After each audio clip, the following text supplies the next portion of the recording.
Humaniste, amoureux de la nature et poète multicarte, cet autodidacte aime la simplicité. Engagé pour aider les autres, prônant la tolérance et le respect du vivre ensemble, ce boulimique de connaissances a un seul moteur dans la vie, l'amour. Comment vivre dans le vrai et le présent ? Comment la nature permet-elle l'épanouissement de l'homme ? Comment susciter l'harmonie entre les êtres vivants ? J'ai le plaisir d'accueillir Joël Manglou sur Gaillard Média. Bonjour Joël. Bonjour gentille dame. Bonjour Émilie. Je suis ravie de t'accueillir sur Gaillard Média. Alors pour celles et ceux qui nous regardent, nous écoutent, est-ce que tu pourrais te présenter ? Bon, mais comment ça présente ça, moi là ? Joël Manglou, 100 kilos de bonheur. Non, mais écoute, artiste dans l'âme, quoi. Et puis, voilà, la notion de l'instant présent. C'est pour ça que j'essaie de remonter dans le temps, j'ai un problème. Et voilà, donc quelqu'un qui cherche tout simplement d'être heureux et puis de voir les autres heureux. Une quête de bonheur, tout simplement. Voilà. Fini, présentation. Alors moi, j'aimerais beaucoup savoir, connaître dans quel environnement familial tu as grandi. Mais j'ai eu la chance de grandir dans une famille avec... on était à 9. Voilà. 9 marmailles. Ouais, 9 marmailles. Et les parents. Et bon, moi, j'étais le dernier des Mohicans, donc il y avait 8 ans de décalage entre la dernière et moi. Et donc, ils sont partis assez tôt. Donc, dès qu'ils ont eu 18 ans, tout le monde était indépendant. Et puis moi, à un moment donné, j'ai flotté pendant 8 ans. J'étais seul au monde, quoi. Voilà. J'étais tout seul avec mon papa et ma maman. Hein. Voilà, c'était intéressant. Mais j'ai bénéficié quand même de l'expérience de mes aînés.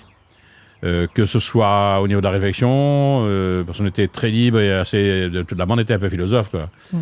Et puis l'environnement, c'est qu'on était à côté de la rivière Saint-Jean, donc on allait se baigner. Comme il n'y avait pas de jeux vidéo comme actuellement, notre imaginaire, c'était la rivière. On n'était pas trop loin de la mer. Il y avait les forêts, du Gain pas trop loin, donc des arbres magnifiques et chargés de fruits qu'on mange plus maintenant, Mambolo, sapote, des trucs comme ça. Et un grand poulailler où on pouvait regarder les poulets qui pouvaient passer le dimanche, comme ça. Donc tout était fait pour qu'on soit heureux. Et puis mon père était directeur d'école, donc on allait à l'école. Et il était un instituteur un peu spécial, c'est qu'il avait une notion académique de l'éducation. Ouais. Mais il y avait aussi une notion comment ça, pour que les choses soient ludiques. Ouais. Il y avait, dans l'école même, il y avait un atelier de trucs où les marmailles pouvaient servir de scie, de marteau, de ciseaux. Ils étaient, travail manuel, ils appelaient ça travail manuel. Ils avaient cette notion d'être aussi indépendant avec les mains et découvrir des choses de façon ludique. Et ça, j'ai beaucoup apprécié jusqu'à maintenant. C'est que moi, ça m'a développé l'imaginaire et l'action, les deux en même temps. Ouais. Savoir dans l'imaginaire, on peut écrire des bouquins de ça, c'est une action aussi. Mais moi, mon imaginaire m'a permis d'essayer de construire des trucs, de sculpter, de peindre, et d'avoir cette ouverture d'esprit, de me dire, merde, ma priorité, c'est de prendre mon pied moi-même et d'être épanoui dans tout ce que je fais autour de moi, et puis être curieux, de dire, ce que quelqu'un peut faire, moi je peux faire aussi. Oui, alors on y reviendra parce que je crois que tu es très doué dans plein de choses, tu as eu 1000 vies, 1000 métiers, entre guillemets. Ouais. Quelles sont les valeurs que t'ont inculquées tes parents ? Mais je pense que c'est la tolérance, parce qu'ils étaient déjà deux personnages complètement opposés. Ouais. Ma mère, c'était une grenouille de bénitier, donc était tout le temps à l'église. Mon papa, qui partait jamais à l'église, puis assez trempé au niveau... Elle était très, très laïque. Et puis un caractère bien trempé. Pas trop grand, hein, 1m60, un truc comme ça, mais caractère ou un charisme d'enfer. Donc ça... J'ai appris, j'ai pensé, il n'y a pas besoin d'être costaud pour avoir un tel charisme. Il te regardait, tu bougeais. Hein. Ouais. Il regardait à où sortait à table ou passer ou passer la porte et vous ne rentrez pas. Hein. Donc il avait un charisme extraordinaire, c'est fabuleux. Et ma mère qui était d'une tolérance extraordinaire. Et ce qu'elle me disait, de toute façon, avec la volonté, tout est volonté. Voilà. Ouais. Parce que tu peux faire ce que tu veux. Voilà, tout est volonté. Et donc, avec les deux phénomènes comme ça, qui étaient aux antipodes, hein, parce qu'ils étaient vraiment c'est pas évident. Et moi, ça m'a appris justement à essayer de me retrouver au milieu de tout ça, donc à trouver le masculin et le féminin, de trouver déjà mon équilibre par rapport à ces extrêmes au niveau de la pensée. Voilà. Alors, on en parlait tout à l'heure, le monde artistique fait partie de toi depuis toujours. Hein, puisque je crois que tu es sculpté, tu dessines beaucoup, alors tu es musicien, on te connaît musicien. Avant de venir au monde artistique, Tu as exercé beaucoup de métiers. Qu'est-ce qui te faisait... Alors, avant de savoir quel métier, qu'est-ce qui te faisait rêver quand tu étais petit? Une fois, j'ai dit à ma belle-sœur, je me souviendrai toujours, qu'un jour, je voudrais être clown, quoi, faire rire les gens, pour les rendre heureux. J'étais J'étais marmaille, hein. Et elle m'a regardé, elle me dit, ah, toi, tu seras malheureux toute ta vie. Je regardais et elle m'a descendu, quoi, de l'autre côté. Elle me dit, mais attends, c'est quoi ce bordel? Pour moi, c'est primordial de faire sourire les gens. Ouais. Et 40 ans après, j'ai vu qu'il y a un sage qui a dit le fait de provoquer un sourire, c'est l'équivalent de construire 1000 temples. Donc j'en ai construit depuis, je pense. Ah oui. Voilà. Et je pense que j'avais raison. J'ai jamais raison, j'ai mes raisons. Je pense que chacun a ses raisons. Voilà. Le cœur a ses raisons que la raison ignore. Aussi, ma dédonta.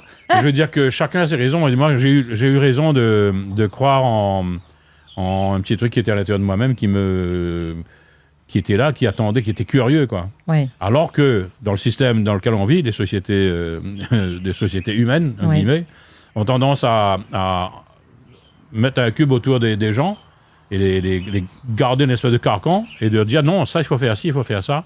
Et très tôt, j'ai eu cette liberté de dire non, ça m'intéresse pas, moi, ça. Ouais. Et même à l'école, bon, c'est pas... En maths, je dessinais, en dessin, je faisais de la géométrie sacrée, je dessinais des trucs, mais c'était pas pour provocation. Ouais. C'est que je me posais la question à quoi ce service qu'ils me proposaient, quoi. Alors qu'au fond de moi-même, il y avait une espèce d'appel de liberté totale et d'arrêter d'être sous emprise de ces amontreurs, entre guillemets. Hein. Mais ça n'a rien à voir de péjoratif. C'est moi, c'est en tant qu'artiste. Ouais. Je voulais qu'on me lâche, quoi, qu'on me libère, qu'on me foute la paix. Et c'est un peu ce que j'ai fait après. Après une injustice à l'école, j'étais en formation, je sais pas quoi, parce que je faisais le con, quoi, je faisais l'andouille. Après une formation, on m'a mis dans une première EL, je crois que c'est un truc d'électromécanique. Je suis daltonien, hein, les fils, ça, et en plus l'électricité. Maintenant, j'étudie un peu les phénomènes électriques, des trucs comme ça, mais ça ne m'intéressait pas. Et j'ai passé la première année, il y a un copain qui est arrivé en retard le jour d'examen. Il y a un examen de première année. Et il est arrivé 1 minute en retard parce que son car était en panne, je ne sais pas quoi, il est arrivé, et le professeur l'a mis dehors, il a dit non, vous avez 0. Je ne dirais pas de son nom, mais je devrais le dire pour le punir. Mais c'était un tordu, quoi. Et ça m'a fait réagir. Moi, j'ai dit que monsieur, son bus était en retard. Il vient de la montagne. Le bus était en panne. Le monsieur dit, j'ai rien à foutre. Là, dehors, dégagez, vous avez 0. Il me dit, monsieur, vous n'aurez pas un mec sur la conscience, vous m'aurez moi aussi sur votre conscience. Parce que je me casse de ce truc-là, vous êtes un taré. Voilà. Il me dit, moi, je ne travaille pas avec des fous. Donc, je suis parti. J'ai quitté l'école à l'âge de 16-17 ans, je crois. Okay. Et maintenant, heureusement que j'ai fait ça. Et j'ai vu que je ne supportais pas l'injustice. C'était une injustice profonde. Et maintenant, ça m'a conforté dans mon geste de me dire, attends, c'était pour mon avenir et tout, mais mon avenir, c'est pas que j'y pensais pas, mais je savais que j'allais vivre un truc. Finalement, tu t'es bien réalisé quand même. À quel moment de ta vie la musique, l'art en général a fait son entrée? Mais je crois que c'était un appel. C'est un désir très profond depuis le départ. C'est que quand je voyais un truc, je dessinais déjà. Ouais. Je prenais un crayon, je dessinais, je savais rien, aucune technique. Et après, après 25 ans ou de dessin ou de conseil, à un moment donné, tu te rends compte, tu vois un peu le truc que tu fais, mais tu dis, non, casse mon pétard. Si moi, je fais ça pour prendre ça, 15-20 ans, guitare pareil, maintenant, 66 balais, quand je regarde mes doigts avec des durions dessus, même pas mal, hein, mais je veux dire que c'est beaucoup de travail, alors que j'y connais rien, quoi. Ouais. Je vois des joueurs de jazz avec les descentes, des trucs comme ça, les augmenter, diminuer. C'est technique. Je ne connais pas tout ça, moi. Mais j'invite justement ceux qui ne sont pas... Parce que très souvent, on crée un complexe avec les gens en leur disant, mais tu ne sais pas jouer, sinon... Et maintenant, moi, je prends il y a un point d'honneur à donner mes instruments. J'en ai plein. Quand je vais, par exemple, intervenir avec des enfants, ou même des adultes, hein, que ce soit dans les écoles, comme ça, j'interviens de temps en temps, pas trop souvent. Ou même en spectacle, j'emmène plein d'instruments. J'emmène violoncelle, violon, mandoline, le banjo, tout ce que je peux emmener. Même batterie. Batterie, je n'emmène pas trop parce qu'il fait trop désordre. Donc voilà, des trucs où les marmailles peuvent... à transporter quand même. Ouais, mais après, ça ne m'embête pas trop. Et après, j'invite les marmailles à venir jouer, avant ou après ma prestation. Et ils restent pendant un quart d'heure, 20 minutes, et après ils changent d'instrument. Oui, ça peut-être que tu fais une lettre d'évocation comme ça aussi. Voilà, et parce que moi j'ai eu le désir, donc c'est cette notion de désir qui m'a interpellé. Pourquoi je suis attiré par ce truc-là? Pourquoi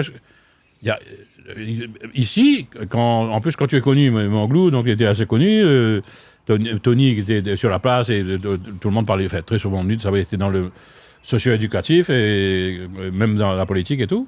Normalement, j'aurais dû être fonctionnaire, ils ont essayé de me mettre à la mairie de Saint-Denis, là-bas, j'étais responsable des grands moons du 3e âge, responsable, j'étais animateur de tous les clubs de Saint-Denis. Ça a duré 1 an. Après, à un moment donné, attends, mais ça n'a pas fait ça tout le temps, mais il n'a pas fait ça tout le temps. Hein.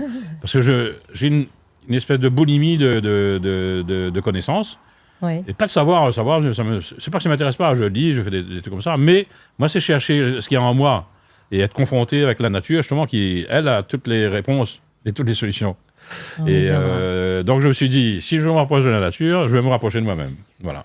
Ouais. Et donc, c'était cette quête première, donc ce désir de créer. Donc, je me suis dit, mais j'ai plein de trucs à créer, moi, je peux pas. Je sais pas, j'ai commencé à clouter, à faire des trucs comme ça. À un moment donné, je trouvais que c'était intéressant de pouvoir se servir avec ses mains et surtout de faire des projections dans ce qu'on faisait.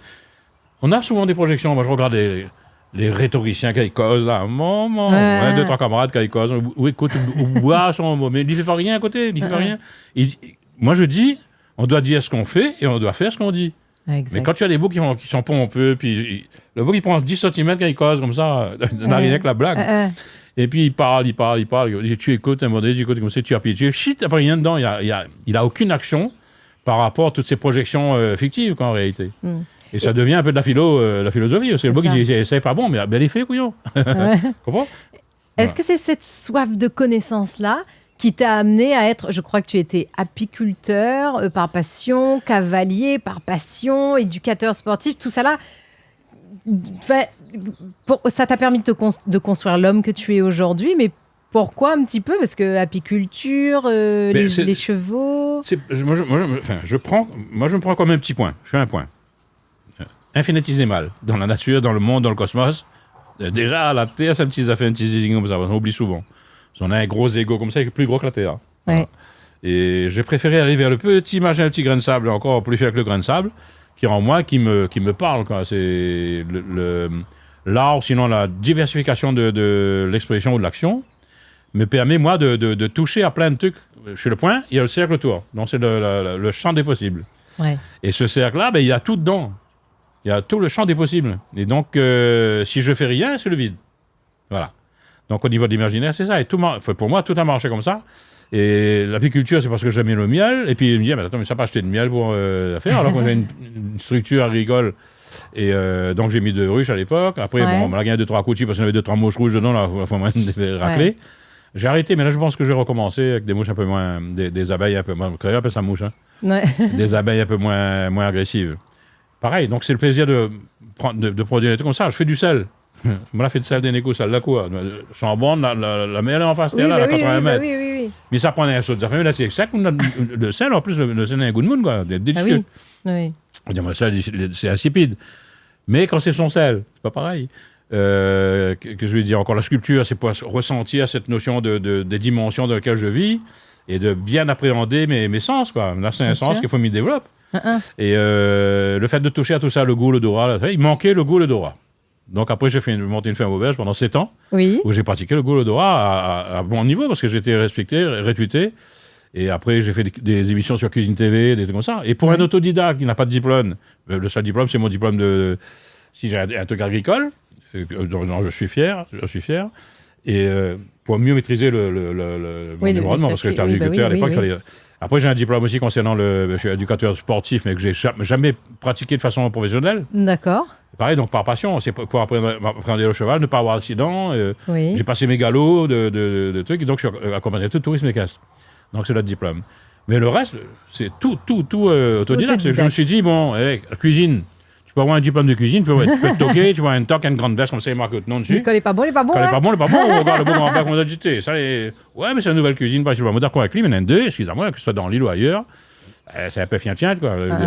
Et nous, comme il fait ma cuisine créole traditionnelle ou un truc évolutif après, donc ça marchait bien parce que les gens, la Réunion, il n'y avait pas de panneau devant mon auberge. C'est pas marqué faire auberge ou quoi que ce soit. Les gens trouvaient ou ne trouvaient pas. Donc quand ils ne trouvaient pas, ils m'appelaient. Donc un peu comme toi ce matin. Ils m'appelaient, je leur expliquais où c'était. Après, pour ressortir, dès que tu ressortais un petit peu de faire. Mais il y a... Ma démarche m'a emmené, c'est le plus important pour moi, c'est tout ce que j'ai fait. Le lien commun, donc le centre de tout ça, c'est l'amour. Voilà, l'amour. Là, je vais dire un gros mot. C'est que tout ce que j'ai fait par amour. Et j'ai appris à aimer. Ouais. Quand tu as, pendant 7 ans, tu as des personnes que tu connais pas et qui viennent dans l'île, je t'ai connu, voilà, challenge des affaires, Joël Manglou, à l'époque, il passait bien dans les médias, tout ça, très très connu. Et puis, voilà, j'étais bien de mon confort et tout. Mais non, quand tu as quelqu'un qui débarque comme ça, tu connais pas ni en blanc ni en noir, mais il fallait faire la preuve. Et la cuisine, à chaque fois que tu refais la cuisine, à chaque fois tu passes une épreuve. Oui. Tu passes ton examen de trucs à chaque fois. C'est pas le fait que tu as une toque quand tu es comme ça où tu es reconnu un grand chef. Et là, chaque fois, même la musique, tu as beau être connu. Moi, quand je joue, fais mes prestations, par exemple, je pense notamment dans un hôtel dans lequel je bosse, je peux dire, Saint-Alexis. Oui, tu peux dire. Et donc, quand je suis au Saint-Alexis, à chaque fois, c'est un challenge. C'est que les mecs qui viennent de l'extérieur, comme ça, mais ça n'a pas fait mon cacou, tu connais mon tu as intérêt pendant 3 heures quand tu es tout seul à assurer ton truc, à faire ça. Et comme je ne fais pas, je reviens à cette notion d'amour. Tu le fais quand tu as cuisiné, le cœur, mais quand tu as cuisiné, quand tu as cette notion d'amour en toi, que tu apprends justement, tu as un profond respect au début, tu as une tolérance, parce qu'il y a des bouts qui chantent. Pendant ces temps, on a toujours un ou deux bouts qui défrayent la chronique pour ou sans la fumée sur d'autres nez, mais ou calme, donc tu deviens complaisant, tu vous laisses un peu faire les choses, tu peux plus beaucoup acteur The Buck. Mais je veux dire, cette notion d'amour t'oblige à être excellent. Moi, je vois ta mise en place, pareil. Tu me poses des questions que tu te poses à toi-même, parce que tu es une artiste en même temps, et la rigueur de la mise en place de ton studio que tu as emmené chez moi, et merci encore, alors que d'être dans le confort de chez toi où le truc était installé, donc tu vois, je veux dire. Ouais. Mais tu fais ça par amour, par respect, par compassion, par voilà, toute cette notion qui découle des vertus, qui découle de l'amour. Et cette notion d'amour t'oblige, par exemple, quand tu cuisines, à chercher les meilleurs ingrédients. D'abord, tu dis, donne-moi la recette. Mais oui, mais dans la recette, moi. Mais je fais ça où on n'a pas envie de cuisiner pour les gens. Ou sinon, ou charrotte un volaille, ou pain de chiffre et fouette. Des saucisses bleues, tout comme ça. Là, si vous ne choisissez pas, si le choix au départ n'est pas avec le cœur, mais tu as fait un espèce de grabouillis de trucs, même avec ma recette. Par contre, moi, tu me donnes un œuf à faire frire, le bout, je me dis, comment vous faites ça, vous? le jaune d'œuf n'est pas fait de vanille, quoi, presque. Pourquoi? Parce que je demande exactement la personne qui... Bon, c'est un exemple tout bête. Je vais dire, tout ce que je vais faire, c'est le principe de la chimie. Si on le fait par amour, il y a une partie qui vient de nous et l'autre partie vient de cet égrégore de l'amour, quoi, qui va nous aider à un moment donné où le truc qui ne marche pas, même dans la musique. Il y a des moments magiques. La musique, pour moi, c'est un truc très métaphysique. C'est pour ça que je m'en éprègne tous les jours, tout le temps, parce que il y a des trucs complètement... On ne peut pas expliquer. Tu es bien placé pour le savoir. Et tous les artistes le diront. C'est qu'il y a un moment donné qui nous appartient. Il y a ceux qui ont des artifices un peu d'affaires, mais moi, mon artifice, c'est ce ressenti plein d'amour qui est très autour, qui me shoot, quoi. Ouais. Et donc, cette notion d'amour me permet de faire des choses extraordinaires, alors que je ne connais rien en quoi que ce soit. Toutes les affaires m'ont touché, je ne connais pas rien. Je ne connais pas rien, mais par contre, ce rien, ce vide qui est à l'intérieur du cercle que j'ai mis en place, c'est moi qui le remplis. Tu le remplis d'amour. Je remplis de plein d'amour et puis plein de travail. Il y a cette notion de travail qui est importante. Parce qu'on va pas arriver à être guitariste, surtout quand on ne connaît pas la musique, à jouer, à être entouré avec des musiciens qu'on ne connaît pas, des cadors, et à tout d'un coup, par instinct, par feeling, comme ça, tu arrives à accompagner les mecs, quoi. Oui. À un moment donné. Mais il y a un peu de travail, quand même. Voilà, il y a beaucoup de travail, et à faire avec amour, donc c'est le secret de tout. Avec volonté, comme ma maman me disait, tout est volonté. Oui, tout est volonté, volontiers. Voilà. Donc, ça, c'est... Il y a des petits mots comme ça qui restent et qui me permettent, moi, de m'épanouir de plus en plus. Et c'est le maître mot. Épanouissement, bonheur. Je ne vais pas attendre, il y a des copains qui disent « Ouais, mais un jour, on va connaître vraiment l'épanouissement total. » C'est ici et maintenant, mais ça n'a pas tant ça crever. Moi, je fais « Ah, je suis heureux maintenant. » Avant de mourir, ton auteur fait « Ah, rêve. » Non, me heureux maintenant. Et il y a des gens, par exemple, qui sont aigris, quoi. Ils ont fait leur truc. Et à chaque fois que tu dis ça, ça les embête. Et puis mon côté artiste, justement, cette notion de liberté, il me dit, moi je suis libre. Le bouc dit, comment tu peux dire ça? Ben, comment tu peux dire ça? Parce que ma tête n'est pas prise. Il m'a dit, mais loupe un match football, comme ça, mais ça n'a pas pris ma crise, quoi. Bien sûr. Ça fait, aïe, maman, j'ai trompé. J'ai pas regardé le film. Un bon film, n'importe quoi. Je suis libre parce que j'ai plus de frustration. Oui. Il y a un truc qui se passe, un truc comme ça. Dans ma boîte à moi, dans mon petit cercle, là, tout est inscrit. Donc je veux dire, je prête mon violon à un marmaille, le violon est dans ma tête, mais c'est inscrit déjà dedans, dans ma tête. Donc il tombe à terre, mais j'ai aucune frustration, puisque j'ai déjà mis, c'est mon assurance. Tu as déjà mis cette info dans ton cercle. C'est mon assurance philosophique, voilà. Ouais. Donc tout est là dans une sphère, une petite sphère, dans laquelle tout est possible. Et avant de faire quelque chose, je mets mon assurance en place, je dis, bon, il peut faire tomber. Et c'est pas de sa faute, c'est un marmaille. Oui. À partir de là, le truc, il tombe en tête. Il dit, monsieur, il me dit, mais il n'y a pas de problème, excuse-moi, mais j'aurais pu faire tomber moi aussi. Et si jamais ça se casse, c'est un violon, quoi. C'est pas un violon de voilà. Mirecourt. Voilà. C'est un violon tout court, voilà. Le Mirecourt. C'est un violon de Mirecourt d'hier. Non, j'ai des violons qui ne sont pas précieux, mais même si c'est une décision que je prends, mais dans la décision que je prends, il y a toujours ce truc-là pour que j'ai aucune frustration de quoi que ce soit. Voilà. Okay. Alors Joël, j'ai lu quelque part, tu as dit, la nature c'est précieux, c'est le début de l'épanouissement de l'homme. J'ai cru comprendre que tu avais un lien particulier avec la nature. D'ailleurs, aujourd'hui, tu nous reçois chez toi. Tu m'as fait visiter ton magnifique jardin, tes animaux, tes chevaux. Comment la nature t'inspire au quotidien ? Ben, je pense que j'ai pris conscience, justement, par le fait d'aller au fond de moi-même par le biais de l'art en général. Et d'avoir vu mes sens en exergue, les 5 sens en exergue. À un moment donné, il y a ce 6e sens qui est là, qui à mon sens, c'est l'amour. Voilà. Cet amour qui est là. Pour moi, tout est en réflexion par la nature. Et je reviens sur mon cercle où il y a tout dedans, tout le champ des possibles. Ce champ des possibles-là, pour moi, c'est de la nature qui est là et qui va, à mon sens, m'aider parce que je suis la nature. Je suis la nature. Très souvent, j'ai compris que, comme la goutte d'eau, quoi. On est plein d'eau, plein de la terre, les éléments, les 4 éléments. Et le 5e élément, c'est celui qui parcourt l'univers, c'est l'éther. C'est on dit qu'on a des neurones. On vient de découvrir qu'on a des neurones de l'estomac, je veux bien. Oui. Mais les neurones, on les a, mais c'est des neurones qui sont en même temps dans l'univers. On est un système neuronal de l'univers qui est lui-même neuronal. Voilà. Et ce système neuronal-là me dit, je regarde l'intelligence qu'il y a dans la nature, je regarde toute la géométrie sacrée, je regarde une fleur, je regarde tous les symboles qu'il y a dedans, toute la symbolique qu'elle me propose. Je t'ai montré ce matin le parachute de Léonard de Vinci, c'est une graine. Il y a un os de tortue qui ressemble étrangement au Concorde. Il y a une hélice de la liane de Saint-Jean qui... Oui. Voilà, on n'a rien inventé, on a tout décalqué. Et les gens se sont appropriés parce que l'homme aime bien, avec l'ego, de donner des grands hommes, des... C'était des grands curieux, voilà. Je pense à Léonard de Vinci. C'est un grand artiste parce qu'il a redessiné et puis il a cherché à canoniser tout ça. Il a remis des proportions avec des nombres et tout. Voilà, ce grand travail qu'il a fait, c'est ça. Mais le reste, tout est dans la nature. Tout est là, tout est prêt à être découvert.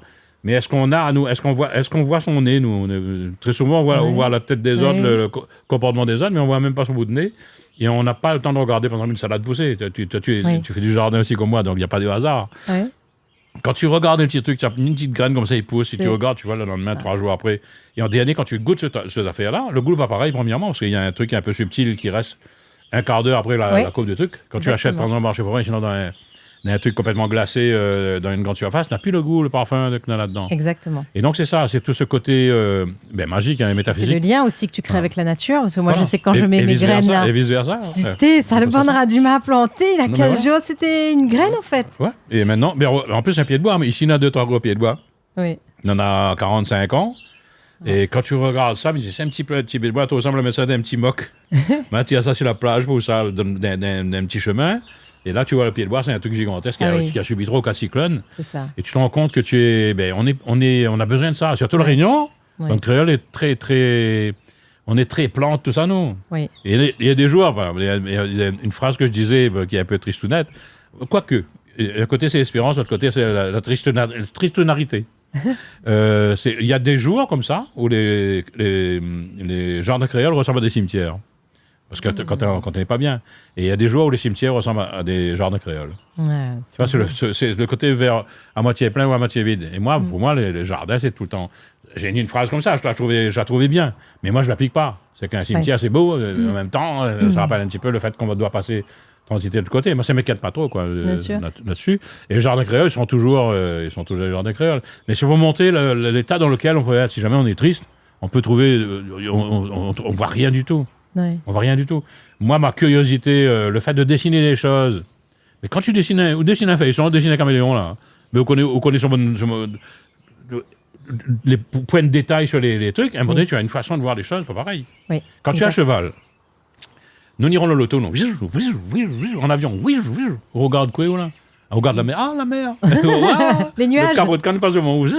On n'a plus le temps, sauf si autant monsieur un vieux pépé comme moi devant, il ralentit comme ça, tu as autant corniche, emmerdé, on est obligé de regarder des trucs. Mais je veux dire, à pied ou à cheval, c'est un autre regard sur les choses. Sinon, on marche avec un âne, mais me regarde mon ânesse adoré, t'arrêtes pas me faire pas de carré avec, esprit. Pourquoi? Parce qu'on ralentit son rythme, son biorhythme. Il marche à 4 à l'heure, c'est un bon âne, hein? 4 à l'heure. 4 à l'heure, ou marche, ou ça n'a pas fait footing, ou ça n'a pas courir, ou ça n'a pas fait de sport, tu vois. Oui. Ou l'obligé d'être au rythme d'un truc naturel à côté d'eux qui marche comme ça. Il dit, il faut que ça court plus loin, couillon. Bah oui. Voilà. Donc il marche comme ça. On a fait des randos à ma fat, tout ça avec les ânes. 4 à l'heure, s'il vous plaît. Ah oui. Ouais. Allez, montant, descendant, pareil, quand tu as envie de courir, non, marche 4 à l'heure. Ouais.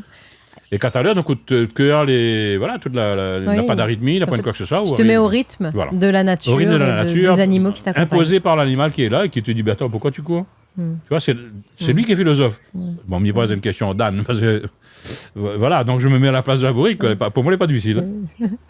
Je veux dire, tous ces questionnements-là, le fait de pouvoir regarder les choses, et ça, dans la plupart des religions, surtout dans le bouddhisme, on t'appelle quand tu fais une chose, tu le fais bien, et tu fais que cette chose-là, et apprendre à regarder les choses et à les admirer, parce que pour moi, tout est devenu sacré. Voilà. Tout est devenu sacré parce que j'ai conscience de faire partie de ce truc-là, un truc minuscule comme ça au fond de moi-même, mais on dit souvent qu'il est aussi grand que l'univers. Ouais. Parce que l'univers, bon, là, on développe toute la matérialité, mais en réalité, la plupart des sages disent que l'univers est mental. Bon, on va pas en faire un fromage. Oui, oui. Mais je veux dire que dès qu'on dit ça, ça veut dire que tout ce qu'on voit, ce sont des projections qu'on fait. Et dès qu'on a compris ça, on fait attention à ce qu'on pense. Et oui, puisque c'est la pensée qui crée. Voilà. La pensée qui crée et qui est en interférence avec les autres personnes, et ça va mettre tout ce truc-là en marche. Et c'est bon, tu vas dire ça devant les scientifiques, le bouc qui écoute à moi les peu cartésiens. Moi, c'est les cartésiens, c'est pour ça que je dis ça. Le bouc qui dit, arrête de fumer, sinon arrête de boire. Moi, aujourd'hui, à mon niveau de réflexion, je pense que pour moi, c'est plausible. Hein. Après, tu sais, je suis tout le temps dans le doute. Bien donc sûr. Ça m'inquiète pas de dire une chose, demain matin je vais pouvoir dire le contraire, parce que je suis justement de cette notion de doute, et heureusement.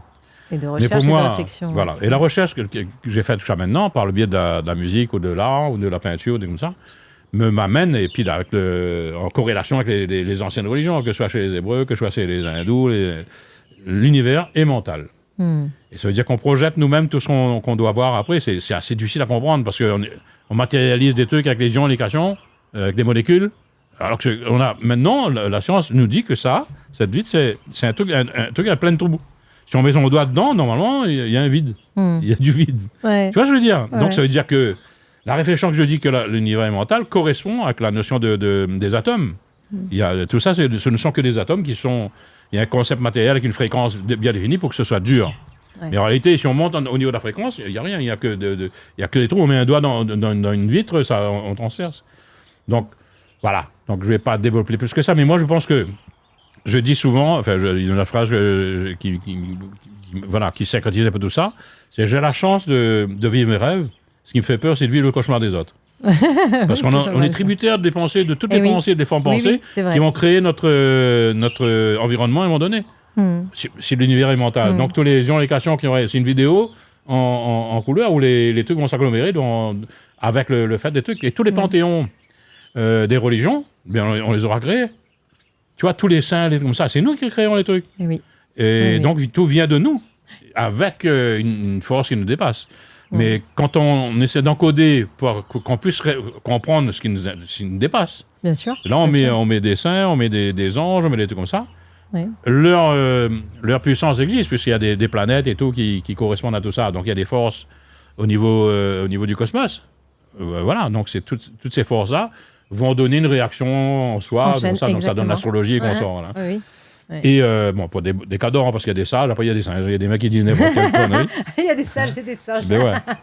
Et tu as des grands maîtres qui vont pouvoir dire ce qui va se passer réellement. Après, tu as 2-3 charlatans qui vont le dire. Comme partout. Hein.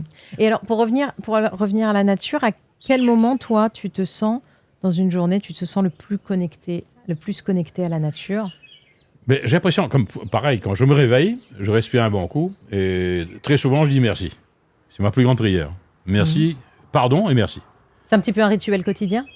Mais pratiquement, c'est que moi, déjà quand je me réveille, j'entends des oiseaux, et tout comme ça, je respire un bon coup, et cette respiration-là, je crois que je me remplis du cosmos, et en même temps, quand j'expire, je suis en communion avec tout ce qu'il y a autour de moi. Donc c'est comme une méditation très rapide.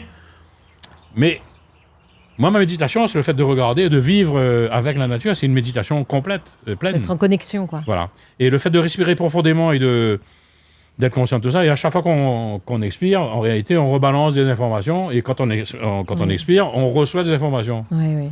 Bon, il y a le truc, il y a l'oxygène, tout ça. Après, il y a tout le concept des ions d'électration. Je reviens sur le truc d'atomes. Et qui, eux, sont des messagers. Il n'y a pas l'ARN de folie là, qui est messager. Tout ce qu'on reçoit, à chaque fois qu'on respire, c'est pour ça que les yogis ou la plupart des religions ont des sons vocaux avec des fréquences bien définies. Et le but, très souvent, c'est d'élever la fréquence pour qu'on soit en osmose avec tout ce qui nous entoure. Et donc, la nature, à un moment donné, on arrive pas à comprendre, parce que c'est incompréhensible, on ne peut pas comprendre ce qui nous dépasse. Mais on peut, par analogie, c'est à mon sens le maître mot, l'analogie, en faisant des trucs comme ça. Si tu ne trouves pas regarde l'histoire d'inconnus en mathématiques, un inconnu, donc ça n'existe pas. Ils font par une espèce d'axiome de Pythagore, tu trouves l'inconnu. Donc ça veut dire que, par exemple, je prends l'exemple de la vérité. C'est impossible de trouver la vérité. Mais si tu as la route du vrai, si tu vis vrai, tu es un homme vrai, tu essaies de vivre sur une notion de vérité, approcher. Quand tu vois qu'il y a de l'amour autour de toi, l'harmonie, le bonheur, pour moi la vérité c'est l'amour est incommensurable, ça veut dire que tu te rapproches du truc, tu es sur la route du truc, même si c'est pas de notre ressort d'humain, mais m'y tape dedans, mais ça vit dans le vrai, et le fait de justement ressentir les choses et de ressentir de plus en plus profondément pour et ces choses me guident, parce qu'il y a des actions, surtout des actions humanitaires, où à un moment donné, le truc est complètement une espèce de sac de nœuds assez inextricable. Vous dites, mais comment il te démerde avec là? Et le truc se fait. Se débloque comme si tu as une voie royale qui t'est proposée parce que tu as fait une action juste et avec une volonté forte. Voilà. Le truc se résolve et après tu rigoles une fois. Bon, synchronicité. Allez, synchronicité. 2 fois, synchronicité. Et quand tu fais ça pendant 2 ans, 14 ans et tu regardes les trucs, à chaque fois, ça se débloque. Et c'est là où tu comprends la force de la pensée de l'homme, un petit bout, parce que c'est bien sûr, la force de l'intention, la force du désir. Après, il faut faire attention au désir malsain aussi. Voilà. C'est pour ça qu'il faut faire attention à ce que l'on pense et la démarche dans quel sens. Le sens positif ou le sens négatif. L'intention qu'on y met, quoi. Voilà. L'intention de l'homme. Comme je reviens sur l'IA, l'intelligence artificielle. Moi, ça ne m'inquiète pas tout ça, parce que ce sont des outils. Et moi, l'outil, je remonte. Quand je ne comprends pas, c'est pour là que je dis, voilà, si je ne comprends pas un truc, je remonte vraiment dans le truc que je connais. Pour moi, un outil, l'IA, c'est un outil. On peut faire des choses bien ou des choses pas bien. On peut créer, et puis on peut être dans l'imposture. On peut être dans la posture. La posture, c'est de savoir s'en servir avec l'éthique. Donc s'en servir sans trop laisser la place à la bébête, quoi. Et laisser la place à la créativité. Sinon, ça sert à quoi d'être créateur? Tu comprends, je veux dire? Mais à un moment donné, il y aura une osmose entre l'IA et la création, je pense. Chacun son truc. Mais moi, je me tellement bien avec mes vibrations, mes fréquences et consorts, que il ne peut pas... Quand je prends... Pareil, toi, quand tu prends un violon acoustique, tu le mets à côté de ton truc. Moi, un violoncelle, tu le mets à côté de ton cœur. Tu fais vibrer les affaires. Le son que tu ressens, avec un clavier, le plus beau des claviers, le DNA des modèles, tu peux faire des films avec et tout. Mais le petit morceau, le fait que le violon là, fait vibrer à haut, tu as fait une espèce de truc où tu ressens les harmonies, que tu ressens les vibrations, les fréquences naturelles. Allez, rodez, les gars n'ont pas fait ça. Voilà. Et l'amour que tu mets dedans, ou l'intention que tu mets dedans, il ne pourra pas faire non plus. Peut-être un jour, mais jamais il n'atteindra pas, à mon sens, l'intention de l'humain de faire du bien, quoi, je veux dire. Après, peut-être un de ces jours, mais s'il y arrive, tant mieux. Mais il vaut mieux pêcher le bon temps qu'il fait des choses bien, parce qu'il va démonder le canard. Et qu'est-ce que je vais dire encore? J'ai un truc assez... Oui, sur l'IA, le fait des outils. Pour moi, c'est un outil. C'est comme un bâton. Moi, je remonte quand je ne sais pas comment manier les outils, mais c'est un outil. Il prend le bâton, le Cro-Magnon, tape un bâton. Il prend un bâton, soit il plante, il faut y a un trou dans la terre, il met une graine dedans. Soit il défend la lit, parce que maintenant ça pété, donc il a une pique comme ça, puis il défend la lit. Soit il s'attache de monde, si toutes les affaires dépassent. Et donc, le principe même de l'intention, c'est l'intention qui compte. C'est l'intention quelle intention a ce mec-là en faisant des trucs? Le bouc qui va jouer, c'est guide de mot de case, avec un gros petit plateau comme ça, quelle intention il a? Si c'est l'intention d'empoisonner ou sinon de donner une maladie, tu comprends, je veux dire? C'est l'intention qui est dangereuse, quoi. C'est dans la tête, quoi. Et c'est cette intention-là qui compte plus que l'acte en lui-même. Voilà. Alors, Joël, Je t'entends parler depuis tout à l'heure. Moi, je suis curieuse. Il y a quelque chose que je voudrais savoir. Est-ce que tu es un homme religieux au sens large? Non, moi je suis un homme religieux peut-être parce que je relie pas mal de personnes avec la religion, c'est régulier. Hein. C'est le fait de relier les gens entre eux. Sur ce sens philosophique, oui. Oui. Parce que je suis universel. Et va poser la question à Jésus, sinon à Bouddha, est-ce que vous êtes des religieux? Eh oui. Comment je vais dire? La réponse est non. C'est que moi je suis dans la spiritualité. Donc à partir de là, mon modèle, ma religion, c'est l'amour. Voilà. Je l'avais dit tout à l'heure. Oui. Et toutes les religions prêchent l'amour. Après, c'est ce qu'on en fait des hommes. Exactement. Voilà. Exactement. Pèse sur la tête de monde pour essayer d'avoir le pouvoir, très souvent. Utiliser la femme, parce que la femme est tellement maligne, tellement fine, qu'elle peut, si elle prend le pouvoir, il n'y aura plus de baisement dans la coipatelle, ça va se calmer. Sauf certaines femmes qui ont pris le pouvoir, on voit que c'est des caractères, ils ont copié et collé le caractère des hommes. Je pense à Thatcher ou sinon à Borne. Hein. J'ai pas vu le principe féminin passer devant. Voilà. Mais j'ai rien contre elle, hein. Mais je veux dire que la femme, la mère de famille, moi, comme ça, la mère, elle est là, elle va confronter tout ça, elle va pouvoir écoliser et surtout modérer la testostérone. Oui. C'est ça. Et ça, on n'en a pas. Enfin, pas tout le monde. Mais je veux dire qu'elle va pouvoir tempérer les choses. Et ça plaît pas trop aux machos, comme ça, où ils ont envie de je veux ça. Donc c'est tout le côté, justement, frustration qui va donner donc, tous les déclins de l'humanité. Et si tu avais une définition à donner à la spiritualité, quelle serait-elle? C'est justement l'osmose avec tout ce qui nous entoure et de ressentir la spiritualité, donc il y a spirale, de passer du cercle des intentions et où il y a tout dedans à remonter justement cette spirale pour être de plus en plus dans des fréquences un peu plus hautes. Tu vas passer, c'est un peu comme les chakras, c'est le fait de, comme elle appelle ça yoga, quoi. C'est une espèce de yoga occidental où ça te permet de remonter jusqu'à de la matérialité, donc de la bestialité, le siège le ventre, c'est la vessie. Voilà. C'est le désir animal. Bien sûr. La vessie, les gonades, comme disent les affaires, pas les grenades, les gonades. Les gonades. Après, on remonte dans le siège de l'air où on a des aspirations. Ouais. C'est joli, les aspirations bonnes ou mauvaises, mais après on se corrige. Et à un moment donné, on arrive dans une espèce de truc où il y a le feu de l'esprit. Ouais.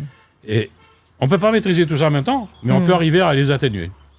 C'est quand on est en quête justement du bien de l'autre, la spiritualité va te permettre justement de remonter tous ces courants, tous ces chakras, et de remonter jusqu'à un moment donné, tu te dépasses toi-même, et tu accèdes à un espèce de réservoir commun, ce petit cercle que je disais tout à l'heure où je fais partie, dont je fais partie, mais tout fait partie de ce truc-là. Oui. Et donc le point où je suis, c'est un point de corrélation de tout le monde. Donc on est des jumeaux, on est liés, on est liés totalement avec le cosmos et avec nous-mêmes. On est les mêmes, nous sommes les mêmes. Mais ça, on va expliquer ça aux gens. Bougla dit arrête de fumer, Bougla arrête de boire. Voilà. Donc, mais ça, c'est une réflexion que je fais maintenant, moi, avec la petite expérience d'autodidacte et de travail sur moi-même. Tu as le savoir, la connaissance, c'est connaissance. C'est pas naître con, hein, c'est naître avec connaissance, avec la naissance. Donc, ça veut dire qu'il y a plein de choses qui sont en nous, qui sont déjà là. Oui. Et très souvent, dès qu'on lit des trucs, on dit, mais attends, mais je connaissais, moi, ça. Je connaissais. Puis on lit des livres un peu soit symboliques, ou un peu métaphysiques, quand on dit, mais attends, mais ce Bougui dit, mais c'est en moi, c'est en soi. Oui. Et donc, le moi, c'est l'ego, et le soi, c'est le petit machin qui reste pour nous. Et donc, se rapprocher du soi nous permet justement d'être, à un moment donné, reliés. On est toujours reliés, on a toujours été reliés. Mais là, on en prend conscience. C'est la prise de conscience de sa conscience qui nous permet d'être, justement, à un moment donné, d'être, en retrait profond par rapport à ce qui se passe. C'est qu'il y a, à un moment donné, on a un regard sans être en l'air, hein, mais on a des fréquences, on a une ligne de réflexion qui est plus dans le fait de on n'est plus lié avec le ventre et les aspirations, t'es dans et ça, là-bas, le côté capricieux, le côté miveux, le côté jalousie et puis frustration, la peur. Exactement. Il y a la plus grande, le contraire d'amour, c'est la peur, à mon sens. C'est pas la haine, hein. C'est la peur qui donne la haine. C'est pas la haine qui donne la peur. Hein. C'est parce que les gens ont peur, c'est là qu'ils deviennent frustrés et la frustration oblige la haine. Voilà, là je fais des analogies exprès pour... Non, c'est très très beau. Tu viens de me donner mon titre pour le podcast, j'adore. Le contraire de l'amour, c'est la peur. Non, mais c'est pas la haine. Sur le même cercle, par exemple, Ouroboros, le serpent qui se mord la queue, on a l'amour, et après on a la haine qui est sur le même truc. C'est une transformation, une transmutation de ce qu'on a envie de faire. Voilà. Oui. Un cycle perpétuel. C'est un cycle perpétuel. L'amour et la haine, c'est le yin et le yang. Ou le féminin et le masculin. Et on a tous du même féminin et masculin entre nous. Un équodé à l'autre. Et notre truc, c'est justement trouver la voie du milieu, donc le petit S qu'il y a entre le yin et le yang. Exactement. Et d'accepter qu'il y a un point noir et un point blanc de chaque côté. Ouais. Parce que ce point blanc, il est petit comme ça, mais comme une goutte, comme une allumette, il peut mettre le feu dans un champ de canne. Oui. Voilà. Et le petit noir aussi pareil. Et tout ça, ça reste toujours dans cette idée de cercle. C'est toujours dans cette idée de cercle où tout est inscrit, quoi. Tout est dedans. Oui. Et c'est à nous de choisir. Et alors, du coup, on parle spiritualité. Elle se concrétise comment, ta pratique de la spiritualité au quotidien, si tu as une pratique, hein? Pour moi, il n'y a aucune pratique. Ça, je lâche prise. La seule pratique, c'est d'être à l'écoute des oiseaux, de trucs comme ça. De ton cœur? De mon cœur, parce que mon cœur, maintenant, à l'unisson avec tout ce qui m'entoure. Donc, les oiseaux, au début, comme tu le disais tout à l'heure, avec les bulbules, mon petit Mel Maurice, là, tout à fait, ils mangeaient tout. Ouais. Donc, au départ, j'avais mis des cages et tout, parce qu'il y avait des cages à disposition. Mais à un moment donné, j'ai remarqué qu'il y avait une plantation il y a des palmistes qui poussaient dans la cour, des petits palmistes rouges. Et puis je me rends compte qu'il y a des bulbules en haut, donc ils viennent. C'est plutôt tous les martins, parce que les martins n'ont jamais fait ça. Et dès que j'ai vu ça, ils plantent plein de trucs pour moi. Pourquoi est-ce que je vais les choper ou un truc comme ça, tu vois, je veux dire. Donc depuis ça, il y a plusieurs papayers, au lieu d'avoir un papayer là. Ils viennent, ils mangent. Mais il y a toujours 3 ou 4 papayers qui sont mûrs. Bon, eux, quand ils mangent, ils piquent un côté, il y a quoi l'autre côté, il y a quoi l'autre côté. Hein. Bon, les martins sont... Pour moi, c'est mon oiseau préféré. Hein. Tout le monde dit paillant, martin partage. Ouais. Le martin va prendre une papaye, il va fouiller un trou dedans, il va manger jusqu'à temps que la papaye a fini. Oui. Le petit Mel Maurice, le petit bulbule, mais il ne dit pas Mel Maurice parce que c'est péjoratif. Le bulbule leur fait. Lui, il mange un peu par ici, ça fait 2-3 petits piments, même quand les verts, 2 petits feuilles d'orchidée, 2 petits fleurs d'orchidée, 2-3 petits fleurs d'iris là-bas. Après, il fait le tour de tout le truc. Donc, il est assez... C'est un fou furieux, quoi. C'est vraiment un petit prédateur. Mais le fait qu'il ait planté des choses, pour moi, maintenant, on est en paix avec lui. Et je lui laisse sa place. Et comme la plupart des choses, c'est de laisser la place aux choses. Comme dans mon jardin, il ne traite plus. Des fois, on regarde où les belles comme ça, elle est pleine de trous dedans partout. On dit, merde, un petit papillon, un petit l'ail, là. Un petit papillon de nuit, là, combien sont les noms bien plus. C'est laisser les choses se faire, en fait. Moi, je laisse faire. Il y a une partie pour la nature et une partie pour moi. Et est-ce que tu crois au hasard, du coup? Le hasard n'existe pas. À Dieu, c'est le bon Dieu qui revient, je sais pas quoi ça, incognito. Mais je pense que on crée on crée toutes les projections. Bon, après, il y a un fil de hasard qui est là, en corrélation avec la pensée des autres. Mais ce petit fil-là, il y a aussi un pourcentage de Grégor, et qui est là. Le Grégor, c'est une espèce de stade d'équilibre. De communion. De communion et d'équilibre aussi dans toutes les choses, qui fait qu'à un moment donné, quand toi, tu lâches prise, lui, il va prendre la main. C'est comme si tu es en avion. Ton mari est pilote. Il y a un gyroscope dans l'avion. La conscience ou le subconscient, c'est là où le soi. Oui. C'est un truc qui est guidé, à mon sens. Tu vois, le gyroscope, c'est lui. Oui. Voilà. Tu fais ça avec l'avion. Tu fais ça, le gyroscope te fait ça. Tu fais ça, le gyroscope te fait ça. C'est pour ça que tu peux mettre un pilote automatique et tu dis tant de degrés, il va faire ça, il va revenir là. Le gyroscope. Donc pour moi, c'est la conscience ou l'esprit ou l'âme qui va être là. L'âme, c'est un bonsaï d'esprit, hein, pour moi. Hein. C'est un petit bonsaï, mais qui est toujours, c'est la goutte qui va revenir à l'océan. Et quand tu as cette notion-là, tu fais une bêtise. Tu fais ça, toi, avec tu es de l'avion, on reprend le même faire. Tu fais ça. Les affaires, je dis, mais non, t'es dans le même. On va faire ça. Allez, bon, même. Un modèle, il dit, vous faites ça, frère, où? Donc, aucun coup de coin, c'est après qu'on a fait une bêtise. Alors que le hasard t'a proposé de revenir. Tu vois, c'est pas un hasard, c'est un espèce d'équilibre, une balance qui est là et qui est constante et qui, dès qu'on en est conscient, c'est un peu sa conscience en réalité, qui va nous permettre justement d'être en paix avec nous-mêmes. Et si on est en paix, si on a une paix profonde, à un moment donné, je ne pose plus la question de est-ce que tu es spirituel ou spirituel. C'est quand on arrête de se poser des questions en réalité. C'est ça. Que les choses se font. Voilà, parce qu'on est curieux, pourquoi ci, pourquoi ça. Et un autre truc, le discernement, important. C'est parce que dès qu'on monte en fréquence, dès qu'on est sur notre longueur d'onde, c'est pour ça qu'on dit on est sur la même longueur d'onde, Voilà, donc on travaille, c'est un peu comme le télé, faisceau hertzien, si on n'a pas l'émetteur-récepteur sur la même fréquence, il n'y passe à côté. Et comme on a des fréquences qu'on ne connaît pas, nous, en tant qu'humains, des suprafréquences et consorts qui existent, on a déjà mesuré. Et tout ça fait que, si on est conscient de tout ça, à un moment donné, on se pose plus les questions. Et puis, c'est pas le niveau de conscience. Quand tu es dans une réflexion avec nos sens, on parle et on touche tout ça, mais on touche le monde de Maya, on touche les réels, on touche les trucs qui sont complètement faux. Ça, c'est les atomes, donc c'est vide. Tu vois, je veux dire, il n'y a rien qui existe. Pas qu'il n'y a rien qui existe, mais même le micro n'existe pas. Moi, vas-y, un claque dedans. Je veux dire, si on continue à expliquer les choses, avec le vocabulaire qu'on a dans le monde matériel, tu passes à côté. Je comprends pas, puisque c'est un monde, c'est une espèce de strate de conscience qui peut pas expliquer avec le monde. C'est pour ça que le symbole, c'est un langage parlé, la musique. Il y a des langues, la musique c'est une langue. On n'a même pas de moi, tu es avec un Brésilien qui parle portugais, une Italienne parle italien, un peu d'anglais, un Cap-Verdien qui parle portugais et créole, un Portugais aussi, et heureusement on avait un Montpellierin, tu crois, un peu français, un peu espagnol et un peu français. Moi avec mon créole, anglais et français. Anglais cochon, hein. Ah ouais. Et ça ne m'a pas empêché, à un moment donné, je comprenais ce qu'il racontait. Et puis, quand il y avait la musique, pas besoin de causer. On se regardait avec des grands sourires comme ça, puis on faisait des trucs, on s'éclatait. C'est un langage universel. Voilà, c'est un langage universel. Et on a tendance à croire que, il y a une seule langue, c'est la toile de Babybel, la toile de Babel. Et pareil, on va pas en faire un fromage encore. Hein. Et donc, on a cette notion d'incompréhension de là, mais si, avec notre âme, avec notre regard. Moi, je te raconte des trucs, mais je te raconte ce que tu ressens. Bien sûr. Entre nous, on est jumeaux. Oui. Tu vois, je veux dire. C'est pour ça que tu me poses ces questions. Oui. Parce que on est en réflexion tous les deux. On est des frères d'âme, frères et sœurs d'âme. Et c'est tellement plus facile parce que tu sais exactement les questions que tu viens me poser parce que tu te les poses. Voilà. Oui, mais tu me donnes de la matière aussi pour poser. Je sais sur quel plan on peut vibrer ensemble. Alors, moi, ce que j'aimerais savoir, Joël, c'est tu as fait déjà un petit bout de chemin dans ta vie aujourd'hui. Tu as, comme tout le monde, rencontré des défis, des difficultés. Moi, j'aimerais savoir, quand c'est arrivé, quand ça s'est présenté comme ça, des hauts, des bas, principalement les bas, dans quoi tu es parti chercher, quelles ressources tu es parti puiser pour te relever, pour garder cet espoir, pour te relever.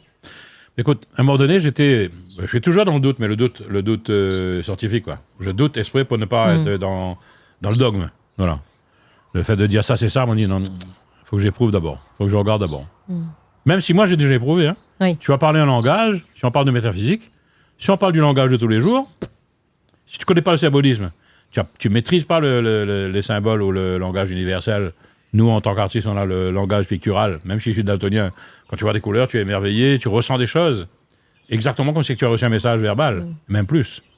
Tu écoutes un violoncelle dans la musique de film ou un truc comme ça, à un moment donné, ou n'importe quel instrument, tu dis, attends, ce truc me soulève, un truc de bonheur ou de mal-être. Oui. Voilà, la musique peut tuer. Hein, ou elle peut guérir. Voilà.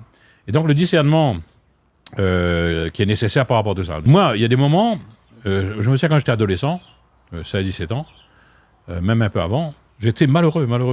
Parce que j'étais heureux. Parce qu'en moi, j'avais cette démarche, ce désir d'être. Tu vois, de passer déjà de l'avoir à l'être. Eh oui. L'avoir, c'est tous les besoins pareils. Donc, c'est le besoin animal. Et puis, même ça, c'est primordial. Viscéral. C'est primordial quand on est dans une société où tout le monde se bouffe. Voilà. Donc, il ne faut pas se faire bouffer. Donc, on crée la concurrence, on crée les champions. Donc, comme ça. Je n'ai rien contre les champions de concurrence, tout ça. C'est un système social, mais ce n'est pas le meilleur et c'est pas. On peut changer, hein, je veux dire. Si on veut changer tout ça, déjà, à l'échelle de championnat, tous les élites, comme ça, il faut faire attention de mettre en place un système où même s'il y aura toujours des personnes qui vont le faire, mais de complémentarité, que les gens soient complémentaires. On est complémentaires. Le bout quand on pose une pierre artificielle, vous n'avez pas fait ça, vous peut être ingénieur de je sais pas quoi ça, vous va craser le doigt, premièrement. Et on a un fils, il a 2 diplômes d'ingénieur, quand il peut mettre un clou, il n'y a pas la moi, sinon il va tout qui casse. Il dit, papa, il y a un problème là. Il a fouillé un tour, il est normal qu'il a fouillé un tour les balles comme ça. Il dit, bon, attends, il arrive. Tu vois, je veux dire, pourtant, c'est un ingénieur. Et je veux dire, donc tout ça est. Si on n'applique pas ça, on sera toujours dans le même système de dualité. Oui.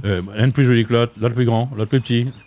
Tant qu'on aura... On me demande souvent, qu'est-ce que tu préfères, qu'arriver chic ou regarder en douille? Un après l'autre. Bah ouais, c'est Voilà. clair. Sinon, quand j'aime pas, j'aime pas. Oui. Mais je préfère rien du tout. J'aime... tout dans mon champ d'investigation, je choisis mes trucs et un après l'autre, quoi. Je ne veux pas dire, ah, mais il préfère ça. Tu vois, comme c'est un petit caprice, un petit affaire. Voilà, quand je me dis, ah, mais professeur, moi. Tu vois, j'ai pas ces trucs-là. Et la complémentarité, ça permet aux gens de.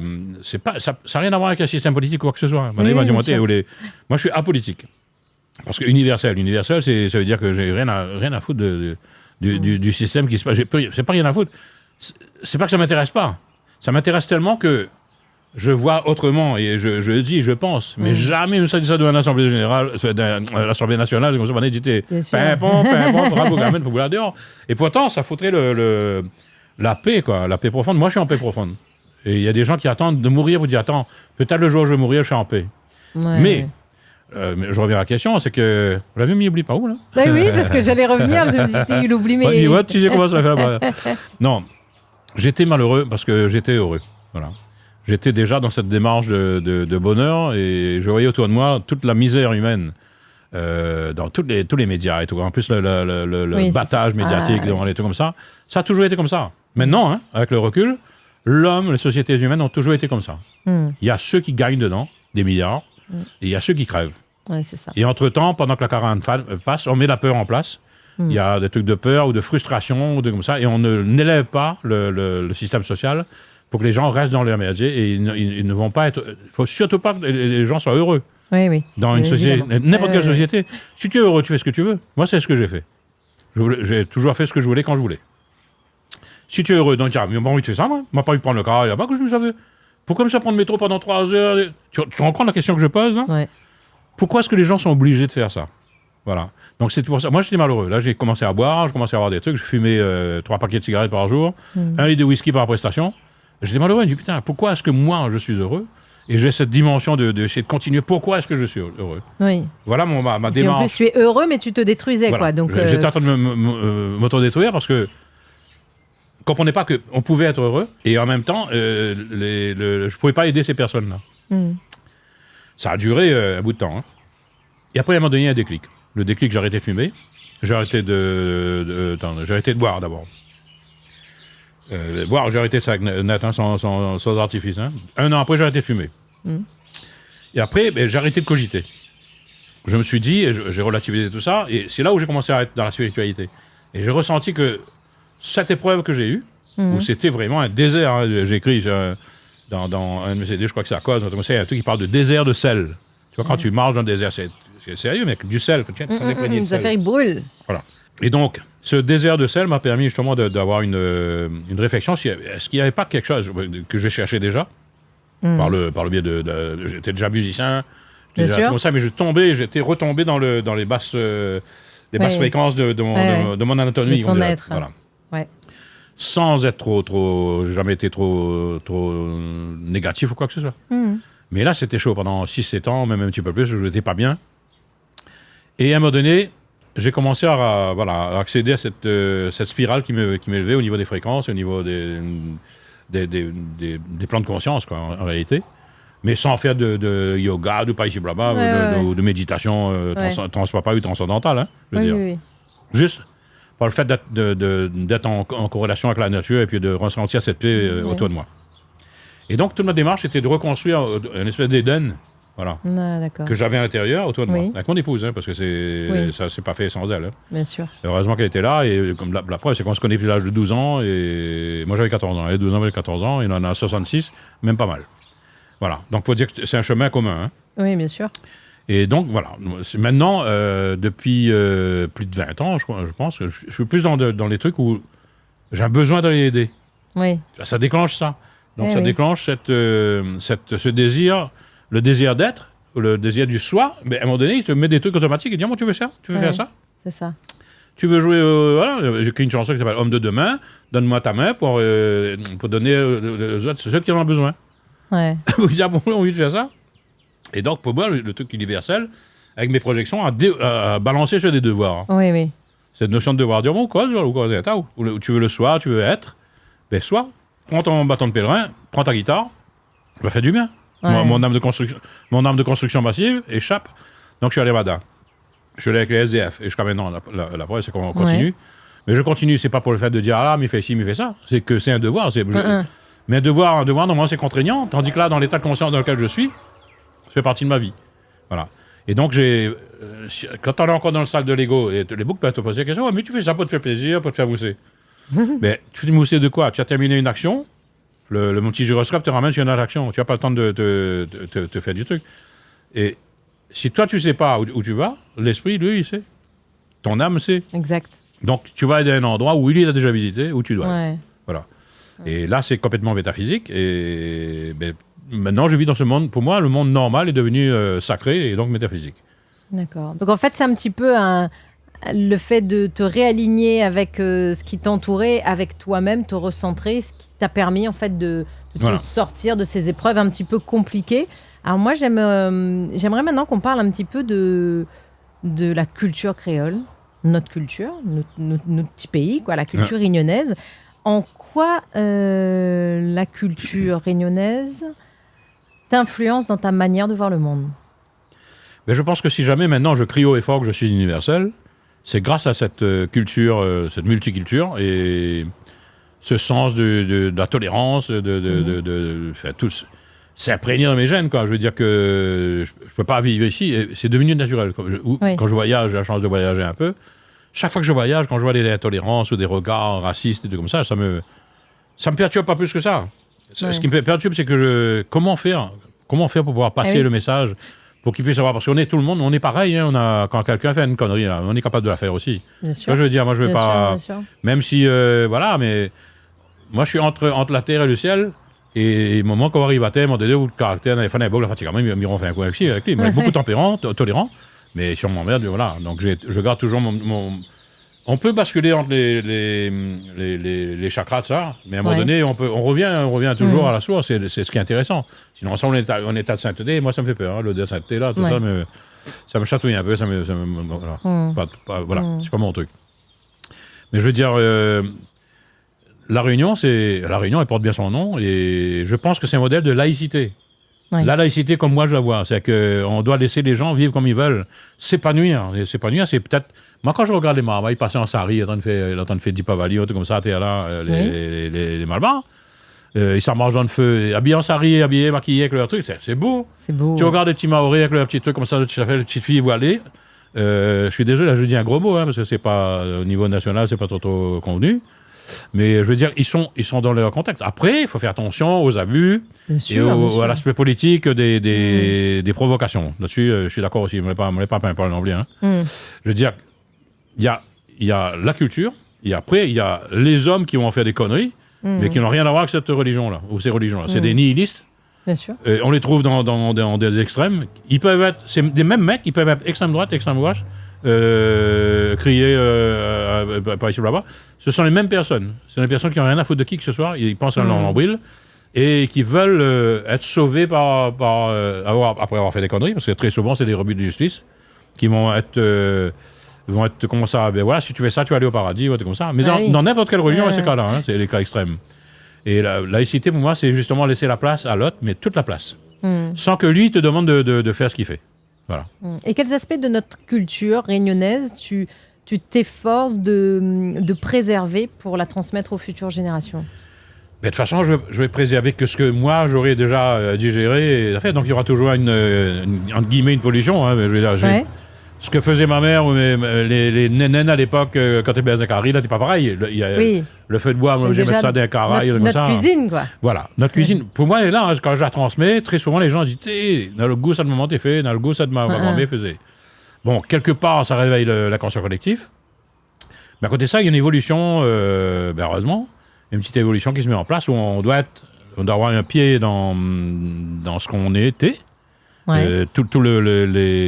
C'est un peu la catastrophe d'aujourd'hui, c'est qu'on remplace les diplômes, on remplace les grands mondes par les diplômes.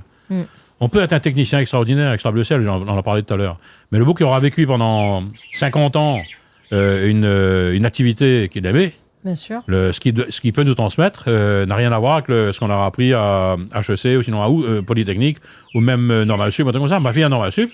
Par contre, quand elle a un problème dans son jardin, elle ne s'y appelle à moi. Voilà. Ouais. Et ça part au garde un truc d'un ingénieur à Grenoble. Hein. Il y avait de Grenoble. Je veux dire, on a perdu ça, cette notion de transmission. Tout est passé par l'éducation nationale, où tout est... Le saint des saints, c'est ça.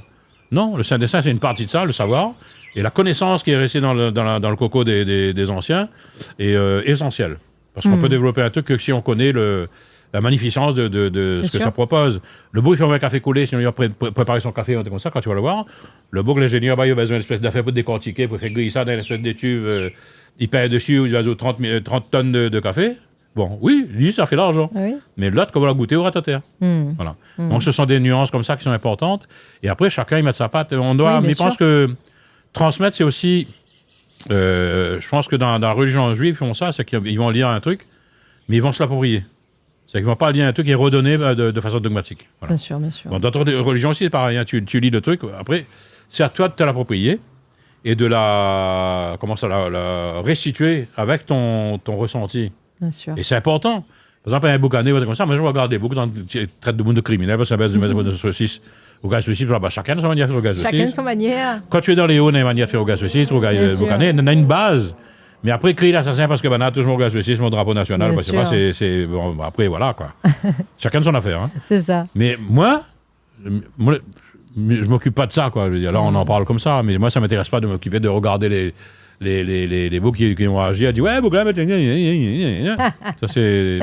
Le temps passe, mais j'ai encore une ou deux questions parce que je suis très curieuse. Je parlerai des heures avec toi, Joël. Si tu avais quelque chose à dire à ton moi plus jeune, qu'est-ce que tu lui dirais? Ben, change rien. C'est les épreuves. Tu sais, un sculpteur, très souvent, on dit ouais, mais il fait des erreurs. Touche pas ça, il sait pas jouer. Ouais, mais attention. Il va pas pouvoir faire, comme ça. Non, il faut oser faire les choses. Et un sculpteur, à chaque fois qu'il donne un coup de ciseau, c'est une erreur. Jusqu'à ce qu'il trouve la forme idéale, ou sinon avec le trait de son crayon, comme ça. La musique, c'est pareil. Combien de canards on fait avant de commencer une affaire? Et si on te dit à chaque fois que tu fais un canard, waouh, tu as fait un canard, recommence. Tu vois ce que je veux dire? Il y a des profs de piano, des trucs comme ça, ils te rappellent un affaire, tape sur le doigt au niveau. C'est terrible. Ouais. Tu mets des boucs qui vont faire des concerts extraordinaires, mais dans leur tête, est-ce qu'ils sont heureux? Est-ce qu'ils ils sont épanouis? Est-ce qu'ils ont appris des trucs avec douceur? Est-ce qu'ils aiment? Est-ce qu'ils ont encore le désir de continuer? Combien de personnes qui ont fait du solfège qui me disent bon, jamais plus jamais? Ouais. Jamais plus jamais, parce qu'ils n'ont pas eu l'occasion de s'épanouir, de s'exprimer réellement avec le truc. Et moi, ça m'a balancé comme là, jamais. Dans moi, une partition, il court, qu'il a dans la main, comme dit là. J'en sais quelque chose. Et voilà, donc c'est. Voilà. Et si tu avais une leçon de vie à transmettre aux jeunes qui nous regardent, nous écoutent? À suivre leurs besoins, tout en mesurant les capacités qu'il a de pouvoir les faire. Parce qu'il ne faut pas seulement rêver, il faut rêver et éprouver. Parce que dans le rêve, il y a des cauchemars dans la réalité. Parce que moi, j'ai des chevaux, mais après, il faut curer les box. Donc, si vous pensez au rêve, tu sais, il veut un cheval. Après, quand ça pour le manger, vous dites, il va le manger, non. Après, quand il pourra prendre le fumier, bien, tu as fumé, non. Sauf si on a les moyens d'un centre où tout est géré par les mecs autour de soi. Mais dès qu'on a un rêve, dès qu'il devient réalité, il y a le rêve et le rêve en entier. Il y a tous les trucs qui peuvent devenir des cauchemars si on n'a pas intégré toutes ces frustrations qui peuvent être là si on ne les a pas intégrées. Voilà. Ce que je proposerais, enfin moi, c'est pareil, c'est un peu à contrario de ce qu'on nous propose maintenant. Maintenant, il veut dire, fais ce que tu peux, traverse la rue, va faire un boulot. Non. Moi, je pense que chaque personne devrait avoir du bonheur à faire un travail qu'ils aiment. Et c'est ce qu'on devrait développer là-bas au niveau de l'Assemblée nationale. Pour moi, hein. Moi, pas l'exemple, hein. Mais le bonheur, c'est pas le bonheur fictif où ah, es-tu content? C'est un état d'esprit où tu es dans le bonheur tous les jours. Tu manges bien, tu bois bien. Donc, déjà, il faut élever le niveau de vie du monde. Hein, mais il ne parle pas de la Réunion. On n'est pas réunionnais, on n'est pas français, on n'est pas d'affaires, on est universel. Parce que là, on a une grosse carence de plus en plus. Plus on évolue, même au niveau de la communication et qu'on sort, plus les médias sont là. Mais il y a toujours une espèce de truc putride qui traîne autour, qui a toujours été là depuis le temps des temps. Et qui va rendre toujours un côté, il y aura des gens qui auront plein de moyens, d'autre côté, il y aura des gens qui n'auront rien du tout et de moins en moins rien. Et est-ce que tu as espoir en l'avenir? Moi, j'ai une espérance profonde, parce que pour moi, l'univers est mental. Donc, si jamais les personnes prennent conscience de leur conscience, ils peuvent changer tout autour d'eux. Ils peuvent balancer de l'amour et c'est la meilleure des. C'est pire qu'une bombe atomique, c'est une arme de construction massive. Dès qu'on a l'amour inconditionnel, on peut construire des choses belles parce que les choses se construisent d'elles-mêmes avec l'aide de tout ce qui nous entoure. Et comme on est en phase, là, c'est un peu le principe même des animistes. Hein, les boucs, ils vénèrent un pied de bois, ils vénèrent par ici, ils vénèrent par là-bas. Et quelque part, ils ont raison parce que le fait de vénérer tout ça, ils vont faire des projections positives par rapport à tout ça. Ouais. Et puis, ils auront une peur de détruire des choses. Il y aura des tabous, tout ça, c'est mis en place. Moi, je comprends ça, j'en parle assez facilement. On crée nous-mêmes nos peurs, on crée nous-mêmes nos joies, on crée nous-mêmes notre malheur, notre bonheur. C'est l'histoire de... Bon, ils montent sur la route de Sillaos. Moi, par exemple, je vais à Sillaos. Il y a quelqu'un qui va passer à côté de moi, dit « ça monte Sillaos, il est loin. » Oui. Le fait de dire ça, lui-même, s'il monte à Sillaos, il va s'emmerder pendant je temps. Moi, quand je vais là-bas, je vais jouer. Déjà, je vais faire mon métier que j'aime. Ouais. C'est pour ça que je reviens sur les jeunes. Faire toujours un truc que vous aimez et vous n'aurez pas à vous plaindre. Quoi. Vous n'aurez pas à travailler. Ça, c'est un sage chinois qui a dit ça, je pense. Il rappelle. Un vieux grand mot chinois. Faites ce que vous voulez, faites ce que vous aimez, vous n'aurez jamais à travailler. Et pareil, donc c'est le... Moi, le seul devoir, je pense que les sociétés humaines devraient mettre en place avant de mettre des lois où on empêche l'argent quoi ailleurs, là, c'est d'avoir une obligation dans les droits de l'homme que chaque personne soit heureux. Mais pas chaque personne de notre truc. Chaque personne de la Terre, chez nous, il trouve un pingouin sur Mars ou Avril là-bas, que ce soit appliqué pour lui aussi. Que chaque être, que chaque personne, que chaque chose sur cette Terre puisse s'épanouir. Voilà. Bon, je vais essayer de syncrétiser à l'homme, parce que dès qu'on commence à parler de choses, les gens, ça ne les intéresse pas. Oui. Chacun, l'homme n'a un gros nombril, il pense qu'il y a que les mêmes. Voilà, mais je vais aller un peu plus loin. L'homme, c'est une termite. Quand tu regardes les gratte-ciel et tout comme ça, si vous faites un zoom sur la Terre, regardez un coup là. Vous montez à 6-7 km de haut, regardez un coup le travail là. Disons, bonne carrière, tu n'as plus rien autour. Béton et termitière. Termitière partout. Ouais. Et après, ça se dit intelligent, alors que t'en casse tout. Et moi, l'intelligence humaine me fait peur. Parce que ceux qui disent, ou sinon la notion d'intelligence que proposent les grandes écoles, me fait peur. Parce qu'on forme des élites qui sont là, esprit pour justement préparer à comment bien maîtriser les sociétés, des sociologues, comment bien baiser, quoi. Bien maîtriser, entre guillemets, c'est combien bien endormir les peuples et de pouvoir, la caravane passe, il y a toujours le fric qui est un derrière qui est... Voilà, il y a des buvards qui sont là, qui est la guerre ou l'épidémie ou quoi que ce soit, eux, ils boivent. Ils boivent le fric comme l'affaire. Bon. Voilà, donc pour les marmailles, c'est faites ce que vous aimez. Et puis pour les grands électeurs ou les élus, c'est essayer de faire en sorte que, arrêtez de penser à des trucs complètement matériels. Remettons le cœur de l'homme dans l'espace politique, dans l'espace social. Arrêtons l'argent, c'est pas tout. Il en faut, mais partageons, quoi. Partageons. Remettons l'amour au centre de tout. Remettons le cœur de l'homme, parce que la souffrance de l'homme, c'est la nôtre. Chaque être qui va souffrir, on devrait le ressentir. Si on est conscient de notre conscience, on le ressent. Et voilà, c'est pour ça que j'étais malheureux, moi. J'étais déjà conscient de ma conscience à l'époque quand j'étais jeune. Et j'étais très malheureux parce que je le ressentais profondément. Et à un moment donné, quand il y avait des guerres, il y avait des trucs comme ça, avec mon épouse, on ressentait le truc. On sentait qu'il y avait un tremblement de terre ou un tsunami. Moi, 2 jours avant, je suis malade. Je n'étais pas bien. Et donc, j'étais sensible à ce point-là. Donc, je pense que les choses sont simples. Hein. Le plastique, tous les lobbies qui existent. Le plastique, ouais, on a mis mais arrête de faire le plastique. Ouais. Ça fait combien de temps qu'on dit, il y a des décennies qu'on en parle, on dit attends, mais le plastique pollue, certains tout tuer, mais fini avec ça, camarade. Ouais. Là, tout doucement, ils freinent, oui, mais 2-3 petits papiers, il y a toujours du plastique, le plastique nous entoure, on en bouffe, on en transpire, donc c'est une belle hypocrisie, avec beaucoup de fric. Voilà, il y a des milliards qui traînent, et dès qu'on commence à faire des milliards, on refait encore 2 milliards, on refait encore 2 milliards. Par contre, quand on commence à être OK, on est encore plus OK, plus encore. Donc c'est cette balance-là qu'il faudrait remettre en place. Mais ça, est-ce que ça intéresse justement ceux qui ont les moyens et qui sont dans la sphère justement réservée à ces trucs-là, des trucs réservés, où ils parlent de choses qu'on ne comprend pas trop, quoi. Parce que même quand eux, ils parlent, il y a toujours un truc supérieur qui va mettre en place des trucs de lobby. Et ça, tant qu'on ne changera pas ça, il faudra... la seule façon de fionner, c'est d'être dans la spiritualité et de vivre dans des fréquences ou des plans de conscience qui sont complètement différents et créer son monde. Et vivre dans ce monde-là qui est complètement idéal. Et on m'a dit une fois, je suis un utopiste, oui, j'ai la chance de vivre mes rêves. Voilà. Ouais, c'est beau ça. Joël, dernière question. Oui. Qu'est-ce qui est gaillard aujourd'hui dans ta vie? Ben tout. À chaque fois quand je respire, tout ce que j'entreprends, comme ça, ce sont des... À chaque fois, sur le coup, je me pose la question, je dis pourquoi je fais ça? 2 jours, 3 jours après, je comprends pourquoi je l'ai fait. Donc, c'est chouette parce que je suis maintenant guidé par l'espèce. C'est pas l'instinct, c'est un truc qui dépasse l'instinct. L'instinct, c'est un truc de défense, c'est pour te protéger. Ouais. Tandis que là, c'est un truc qui te permet, au contraire, d'aller t'épanouir et de faire un devoir sans rendre compte. Ouais. Tu fais des devoirs, parce que le devoir, c'est le fait de pouvoir aider, pouvoir équilibrer les choses, pouvoir rendre plus facile la vie aux autres, des autres. Et chaque fois que je me lève, je respire un coup, je me lève, la vie est belle, quoi. Donc la vie est belle. Je suis en vie et conscient de l'être et de voir le... Bon, et j'arrive... En plus, j'ai la chance de... Au début, j'aurais pu dire... Au début, je disais, merde, je voyais l'homme nu, sans fric, sans rien. Ouais. Et donc, j'avais une... J'étais pas bien. Parce que je connaissais ce qu'il avait derrière la tête. Et maintenant, je sais ce que l'homme a derrière la tête. Et tous les hommes, moi compris.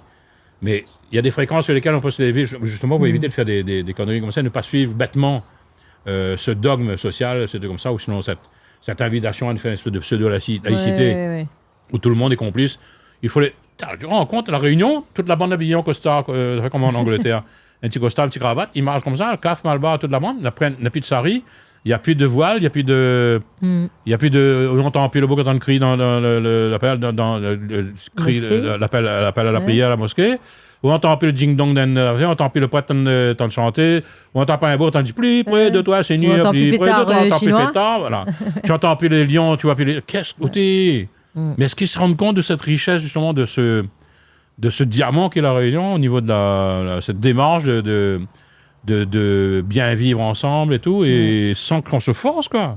Et en plus, la bonne image de nous. Moi, je regarde les notes là. Mon cousine a les yeux bleus, notre un malbar, l'autre un caf. C'est incroyable. Oui, ouais. Et c'est ça la beauté. Et mon m'a dit que mon voyage, c'est l'époque, je m'étais invité à Cariton avec Zot. Pierre, Paul et Jacques. Les trois étaient là. Bon, après, est parti. Je m'étais invité pour faire une animation à faire. Et en même temps, on avait un Cariton avec Zot. Et je disais à Paul, t'es en train de causer, parce que apparemment, Jacques il aimait bien mes textes, tout ça. Et mes causes avec Paul Viager, il me dit, moi, il pense que la réunion m'a appris à comprendre c'est quoi l'unité. Et il regarde à moi, moi, ah bon? Il me dit, oui, l'unité, c'est l'ensemble de nos différences. Oui. Alors que tout le monde, il croit que l'unité, c'est notre chapelle. Que soient les partis politiques. Ça, on l'a dit avec Paul Viager, il me dit, écoute, l'unité, c'est l'ensemble de nos différences, mais de toutes nos différences. Ouais. C'est-à-dire que s'il y a quelqu'un qui ne pense pas comme nous, très souvent dans l'île, parce que c'est éminemment politique. Une fois, Simone et moi, Joël. Alors, on parle un peu de la fête, puis il y avait toutes sortes de trucs. Hein. Midi, écoute, la Réunion, on parle de quoi? De culture. Midi, écoute, de la Réunion, il n'y a jamais eu de politique culturelle, il y a toujours eu une culture politique. Elle dit, moi, Joël, tu peux pas dire ça? Elle dit, non, moi, je suis très bien placé pour le dire. Très bien. Il y avait comment dire ça? On connaît ma langue dans ma poche. Hein. Et donc, voilà. Donc, pour moi, voilà, moi, l'arrivée à accéder au truc le plus difficile, c'est à mon sens. M'a pas encore couplé la comète, hein, je veux dire. Ça veut pas dire que je suis devenu un sueur robe ou quoi que ce soit. Je suis devenu peut-être un homme libre. Voilà. Tout simplement. Avec beaucoup d'humilité, parce que le plus grand trésor que là maintenant, c'est le fait de voir ma femme heureuse, le bonheur qu'on a et les enfants autour de moi heureux. Ouais. Et mes amis. Tous ceux qui me fréquentent, ils ont quelque chose qui dépasse un peu de l'esprit, c'est une espèce d'espérance. Et qui est là, qui traîne, parce qu'ils croient qu'il y a un truc fabuleux, parce qu'on vit des trucs magiques. La vie est magique. Mais quand tu dis ça, pas la magie, il fait abracadabra, hein, c'est la vie. Dès que tu regardes autrement, eh bien, on fait partie d'un truc complètement sacré, qui est là pour... sacré, ça veut dire soudé. Hein. Ouais, on fait partie d'un tout. On est un dans le un. Tout est un et un est tout. Voilà, je pense qu'il parle de mon petit point tout à l'heure dans le cercle, le champ des possibles et le cercle autour. Donc, exactement. Pour moi, tout est là-dedans, dans ce symbole fort du point et du cercle. Voilà. Et voilà. Et on retiendra que l'unité est l'ensemble de nos différences. Voilà. Et là, c'est la Réunion qui m'aura appris ça et qui me rend universel. Maintenant, comme je dis, par exemple, on parle de drapeau à la Réunion, le créole en tant qu'affaire, par exemple, la culture. Pour moi, le créole, la Réunion, c'est un grain de sable. La terre aussi, c'est un grain de sable. Moi, je suis un plus petit qu'un grain de sable parce que la terre est un grain de sable. Je veux dire, soyons humbles et ouvrons-nous au lieu de nous refermer à se dire que on referme dans l'aquarium. La Réunion, c'est un aquarium. Vous dire ça à moins, ça Mozambique, ça pas ici là-bas. Ben, ouvrons-nous, dites, on a la chance d'être comme ça. C'est ça qu'il faut vibrer. Vivrons aux autres cette notion d'amour, cette notion de vivre ensemble. L'amour, c'est pas une grande affaire. Ça fait, c'est pas une affaire immense, hein. C'est ce qu'on vit. C'est le fait de partager, tu sais, la preuve d'amour, c'est très souvent les mots qui parlent de fraternité, d'amour. Mais l'amour, c'est donner. Il y a beaucoup qui disent, ouais, mais de mon n'aime pas moins. Est-ce que tu donnes quelque chose? Oui. Est-ce que vous gagnez donner un bouc, est-ce que vous pouvez aimer un bouc n'est pas aimable? Ouais. Être aimable, c'est donner. Ouais. Et les boucs, ils confondent, même l'amour de Dieu. Bon Dieu, donne-moi ici, donne-moi ici. Ah, où donne à lui? Ouais. C'est à où donne. Par exemple, l'exemple, c'est pas le fait de dire. On va pas se lever et dire, je suis un exemple. Oui, Non, c'est ça. l'exemple, c'est les autres qui vont dire que tu es un exemple parce que tu les as aidés. Mm. Et en plus, c'est une affaire de tous les jours, de chaque instant, de chaque minute, de chaque seconde, de se remettre en question, de se dire, mais attends, qu'est-ce que je peux faire pour que les gens soient mieux, quoi. Bien sûr. Voilà. Et à chaque fois, comme dire, on donne un sourire ou construit 1000 temples. Donc voilà, la blague est début, 3000, voilà, aujourd'hui. Tu vois ce que je veux dire? Ouais. Donc tout ça, le mode d'emploi est simple. C'est nous qui compliquons les choses. La vie est très, très simple. Et plus on simplifie, même en musique, hein, bon. Mais arrêtez, on dit, pour mettre un bon peu d'affaires. Il prend une guitare, il va mettre dessus, il va mettre voilà, 3-4 choses. Bon, après, c'est mon état d'esprit. Maintenant, hein, après, il se peut que demain matin, il change, il bouge. Ouais. Et tant mieux. Et le fait, c'est de bouger, c'est de créer, de bouger, d'être vivant, quoi. Et camarade a dit, moi, un super copain. C'est Radio Gars, la fait, il dit, moi, je t'adore parce que tu es un vivant, quoi. Voilà. Ah oui. Je suis un être vivant et conscient de l'être. Tout simplement. Ni plus ni moins, hein. Moi, pas... Comme me dit papa, on ne m'a pas coupé que la comète. Joël Manglou, merci beaucoup Merci à toi, Émilie. Merci, merci de m'avoir invité chez moi. Mais m'inviter voilà. On peut te retrouver sur les réseaux sociaux pour suivre ton actualité, tes tournées, tout ça là? Non, pas trop. Comment ça? Dis-moi. Je suis sur Facebook, mais c'est pas. Je montre plus les plantes qu'autre chose. Ouais. Peut-être bientôt, je vais mettre des chansons que tu as fait écouter qui sont inédites sur les plateformes. Ouais. Mais le fait de... Mais je suis pas trop démonstratif de ce que je fais. C'est une vie intérieure, comme tu auras vu. Et la vie intérieure, j'ai aucune leçon à donner à qui que ce soit. Et après, au niveau de l'ego, c'est quand tu travailles sur le soir, à un moment donné, où tu n'as pas trop envie de monter à où. Même si mon métier m'oblige un peu à le faire. Mais là, par exemple, j'étais en tournée. Je termine là-dessus. Je suis en tournée, une espèce de tournée, à moitié tournée normale. Mais c'est pas par hasard que avec cette soirée, l'Ouest, au Portugal. Mais on a fait le festival normal, quoi, avec des trucs pour tout public. Mais le matin, on faisait des trucs humanitaires. Ouais. Est-ce qu'il y a un hasard là-dessus? On bossait dans les prisons, on bossait dans des EHPAD, des trucs comme ça, vers 11h. Puis le soir, on allait faire notre métier de trucs. Et est-ce que j'ai demandé ce truc-là, moi? Non, mais moi, t'es dedans. Et quand il y a ceux qui sont passés, ils disent, Laurence Beaumarchais me dit, Joël, toi, tu seras bien là-dedans, tu verras. Parce qu'elle savait que j'avais mon côté, ma fibre à faire, voilà. Bah, merci beaucoup en tout cas. Merci à toi, Joël. merci pour cet échange d'alter ego à alter ego. Voilà. On est très liés on a nos âmes qui sont très liées, tout le monde, hein.